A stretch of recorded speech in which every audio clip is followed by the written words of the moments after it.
불법의 때에 불의한 때에 의로움을 지킬 수 있는 우리가 되게 하여 주옵소서. 사람들은 아니라 할 때 맞다고 말할 수 있는 정의로운 사람 되게 하시고, 이제부터 살아가는 시간들, 우리가 살아가는 이 시간들 후손들에게 이야기할 때 부끄럽지 않았다고 말할 수 있는 우리가 되게 하여 주시옵소서. 감사합니다.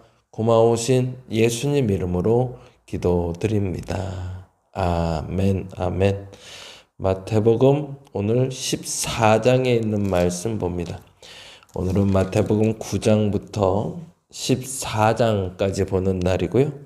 그 중에 14장 1절에서 14절까지 같이 읽어봅니다.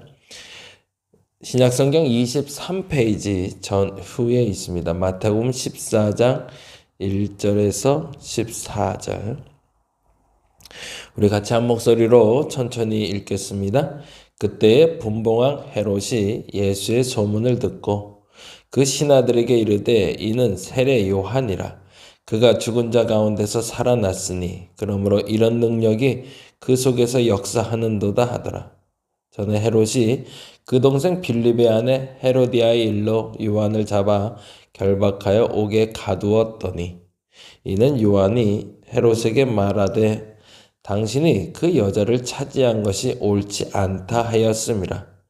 헤롯이 요한을 죽이려 하되 무리가 그를 선지자로 여김으로 그들을 두려워하더니 마침 헤롯의 생일이 되어 헤로디아의 딸이 연석 가운데서 춤을 추어 헤롯을 기쁘게 하니 헤롯이 맹세로 그에게 무엇이든지 달라는 대로 주겠다고 약속하거늘 그가 제 어머니의 시킴을 듣고 이르되 세례 요한의 머리를 소반에 얹어 여기서 내게 주소서 하니 왕이 근심하나 자기가 맹세한 것과 그 함께 앉은 사람들 때문에 주라 명하고 사람을 보내어 옥에서 요한의 목을 베어 그 머리를 소반에 얹어서 그 소녀에게 주니 그가 자기 어머니에게로 가져가니라.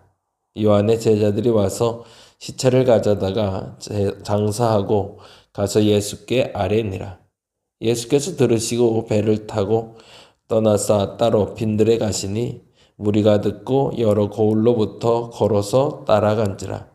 예수께서 나오사 큰 무리를 보시고 불쌍히 여기사 그 중에 있는 병자를 고쳐 주시니라. 아멘, 아멘. 어제부터 시작해서 사순절 신약 통독 나눔하고 있습니다. 오늘은 9장부터 14장까지 볼 거고요.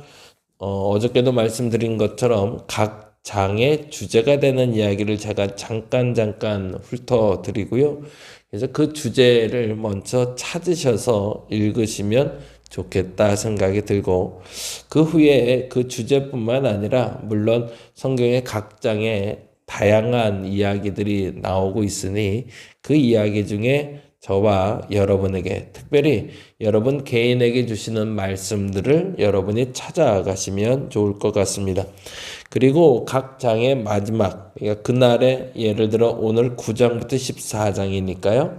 14장 이야기를 중심으로 말씀을 적용하고 기도하는 시간 가지려고 하는데 이번 여정에는 두 가지가 같이 갑니다. 첫째는 이 새벽 예배를 통해서 각 장의 주제를 제가 쭉 설명을 드릴 거고요. 그리고 또 하나, 여러분이 온라인으로 가피풀에서 성경 말씀을 들으실 수 있습니다. 듣는 게 조금 힘든 분들은 좀 어려울 수는 있을 텐데, 우리가 대면으로 모이지 않고 온라인으로 모일 때 특별히 중요한 건 듣는 거라 혹시 스피커를 켜놓고 여러분들이 들을 수 있는 상황이라면 그렇게 하시면 더욱 좋고요. 그렇지 않다면 여러분이 이어폰으로 꽂고라도 운전 중에 혹은 머리를 말리면서 아니면 이동 중에 여러분이 들으시면 좋겠다라는 생각이 듭니다. 특별히 이번 기간 동안 신약 성경에 있는 이야기들은 여러분이 좀 익숙해지면 좋겠다는 생각이 드네요. 자, 9장부터 잠깐 설명해 보도록 합니다. 9장은 세술은 세부대라는 아주 중요한 주제가 나옵니다. 중풍병자 얘기가 다시 한번 나오고 있고요. 그리고 세리와 죄인 이야기가 나오고 여인 이야기가 나옵니다. 병이 든 사람을 고치시고 당대에 손가락질 당하던 사람들, 세리와 죄인의 친구가 되시며 혈류증 걸린 여인을 고치시는 장면을 통해 새로운 시대가 도래했다. 새로운 시대가 도래했다라는 것을 이야기해 주는 게 바로 9장. 그러니까 예수 그리스도의 사역으로 말미암아 새로운 시대가 시작됐다는 걸 말하고 싶은 게 9장이라면 10장에서는 아주 독특한 표현이 나오는데 제자들을 부르십니다. 그런데 제자들을 불러서 제자들에게 하지 말라 하는 것들이 나옵니다. 5절에 보면 이방인의 동네와 사마리아 동네에 가지 마라 라는 첫 번째 금하신 것이 나오고요. 두 번째는 금과 은을 갖지 말라라는 표현이 나오고요. 세 번째는 좋은 집을 갖지 말라라고 얘기합니다. 그래서 이방인과 사도의 사마리아 동네에 가지 말라라는 얘기는 그들은 더러운 존재들이고 그들은 불편한 사람들이 가지 말라는 뜻이 아니라는 얘기를 무엇을 더 추가적으로 금하고 계신지를 통해서 우리는 읽어낼 수 있죠. 이방인들과 사마리아를 만나지 말라는 건 금과 음을 만나지 말라는 것과 좋은 집을 찾아 떠나지 말라는 말과 똑같은 말이 되죠. 그것이 귀하고 소중하지만 선택과 집중을 통해 너희의 마음을 유혹시키고 너희를 가지 못할 곳으로 가게 하거나 혹은 너희의 걸음을 멈추게 하는 것들이 있다면 그것을 금하라 라는 얘기를 하는 거죠. 사마리아, 이방, 금, 은, 좋은 집이 나빠서 금하는 것이 아니라 그것 때문에 너희 마음이 해야 할 일을 못하게 할 수 있으니 너희가 해야 할 일을 못하게 하는 것들을 금하라 라고 이야기하는 것이 10장의 이야기가 됩니다. 11장에는 드디어 세례 요한이 다시 한번 등장을 하는데 이 세례 요한의 등장을 통해 예수님은 또한 다시 어떤 분인가 라고 다시 한번 되새김을 해주고 있습니다. 어제도 말씀드린 것처럼 8장에서 천국 백성에 대한 구제에 대한 예수 그리스도에 대한 십계명인 산상순이 선포되고 도대체 예수는 누구인가 라는 이야기를 통해 하나님의 능력을 가진 신의 아들 그리고 메시아라는 이야기를 이야기했다면 11장에서는 세례 요한의 입을 통해서 그리고 세례 요한의 이야기를 통해서 우리에게 예수님은 어떤 분인지를 간접적으로 들려주고 있는 거죠. 청문회를 보다 보면 청문회에 증인들이 나옵니다. 증인들이 나오는 이유가 있죠. 그 당사자들, 가해자들, 피해자들 이야기를 할 때 그 사건의 신빙성, 그 사건이 옳은 것인가, 그른 것인가, 무엇이 옳은 것인가의 판단 기준을 삼기 위해 많은 사람의 증인이 동원이 됩니다. 그래서 그 일에 대해서 어떻게 기억하고 있는지를 찾아서 그것을 기록하고 그걸 역사로 만들어 가는 거죠.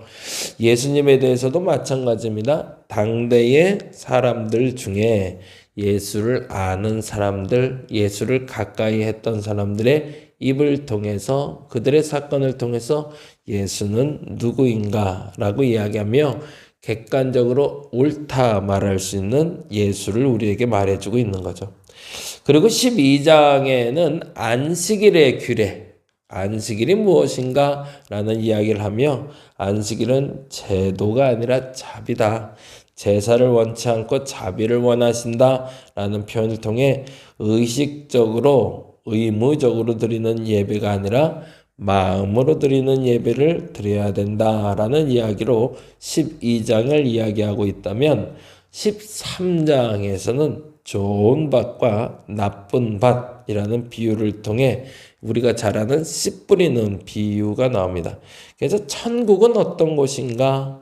그 천국은 그 좋은 밭에 뿌려진 사람들이 걷어갈 것이고 임할 곳인데 천국은 마치라는 제목으로 비유적으로 33절, 44절, 45절, 47절 네 번에 거쳐서 천국은 마치 이와 같으니, 천국은 마치 이와 같으니 라고 이야기하며 각 사람들이 이해할 수 있는 언어로 천국을 설명하고 계십니다.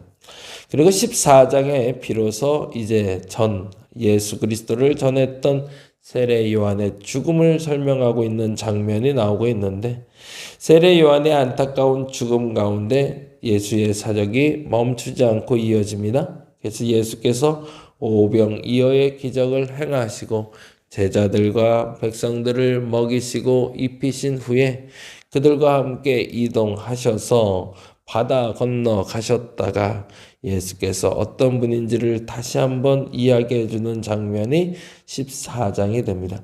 그래서 오늘 14장을 통해서는 이렇게 묵상하면 좋겠다 생각해서 여러분께 말씀드리고 싶었던 건 헤롯의 이야기입니다. 헤롯이 어떤 일을 결정할 때 그 기준이 되는 것이 무엇인가 라고 이야기하는 건데요. 헤롯의 결정 기준이 무엇인지 잠시 한번 보겠습니다. 14장 6절 말씀입니다. 6절과 7절. 첫 번째 헤롯의 선택 기준, 정치 치리의 기준입니다. 6절 말씀 읽어봅니다. 마침 헤롯이 생일이 되어 헤로디아의 딸이 연석 가운데 춤을 추어 헤롯을 기쁘게 하니, 거기다 줄쳐넣었죠. 첫 번째 헤롯이 본인의 공적인 사역을 하는 기준이 무엇인가? 자신의 기쁨이 돼야 된다는 거죠. 그리고 두 번째 9절입니다. 왕이 근심하나 자기가 맹세한 것과 그 함께 앉은 사람들 때문에, 무엇 때문에? 본인이 결정할 때 본인의 기쁨이 되는가를 첫 번째 보고, 두 번째 사람들의 눈치를 보고 결정하더라는 거죠. 그가 기쁘게 되기 위해서 혹은 그가 사람들의 눈치를 보고 한 일이 무엇인가 성경은 분명히 얘기합니다. 불법이라고.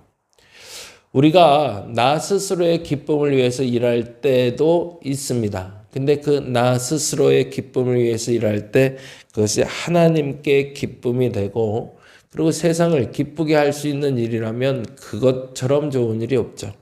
그런데 만일에 내가 하는 그 일이 하나님께 기쁨이 되고, 그리고 세상에 기쁨이 된다면 더할 나위 없지만 그렇지 않다면 멈춰야 됩니다.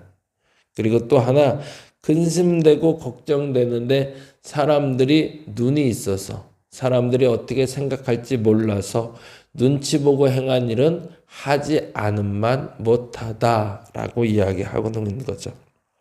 그리고 더 중요한 것은 오늘 이 헤롯이 스스로를 기쁘게 하고 사람들의 눈치를 보고 행한 것과 반대로 예수님은 사람들을 기쁘게 하고 그리고 사람들의 눈치 보지 않고 일하고 계시다라는 것을 우리에게 이야기해 주고 계십니다. 그게 바로 22절과 23절이 되죠. 볼까요? 22절, 23절 읽어봅니다. 예수께서 즉시 제자들을 재촉하사 자기가 무리를 보내는 동안에 앞서 배를 타고 앞서 건너편으로 가게 하시고 무리를 보내신 후에 기도하러 따로 산에 올라가시니라. 완전히 헤롯과 다른 모습이죠. 제자들과 무리들과 예수를 따르는 무리가 예수의 공급하심, 예수의 채우심을 보고 움직이자 그들의 눈치를 보지 않고 당당하게 자신의 길을 가시는 예수님. 그리고 23절에 무리를 보내신 후에 기도하러 가시며 하나님의 기쁨이 되고 있는가를 점검하신 예수님을 보게 되죠. 그리고 나서 비로소 33절에 제자들을 통해서 다시 한번 고백을 듣게 됩니다. 배에 있는 사람들이 예수께 절하며 이르되 진실로 하나님의 아들이로소이다. 그러면서 하나님의 백성은 불법의 시대에 해야 할 일을 감당하는 사람이다 라는 얘기를 우리에게 전달해주고 있죠. 저와 여러분의 오늘이 그랬으면 좋겠습니다. 사람들은 불법적인 방법으로 돈을 벌기도 하고 합법을 가정한 방법으로 사람들의 눈치를 보고 움직이는 이때에 이 불법의 시대에 정의, 의인으로 살아갈 수 있는 저와 여러분 되었으면 좋겠습니다. 그 시작점이 오늘이면 좋겠고요. 그래서 하나님 앞에 부끄럽지 않은 한날을 살아가는 저와 여러분 되시기를 간절히 바랍니다. 기도하겠습니다. 하나님, 사순절 둘째 날을 맞이하며 마태복음 9장에서 14장 말씀을 읽습니다. 특별히 불법의 시대에 하나님, 우리가 정의롭게 살아가며 의인으로 살아가는 한 사람이 되게 하여 주시옵소서. 감사합니다. 고마우신 예수님 이름으로 기도드립니다. 다 같이 기도하고 돌아갑니다.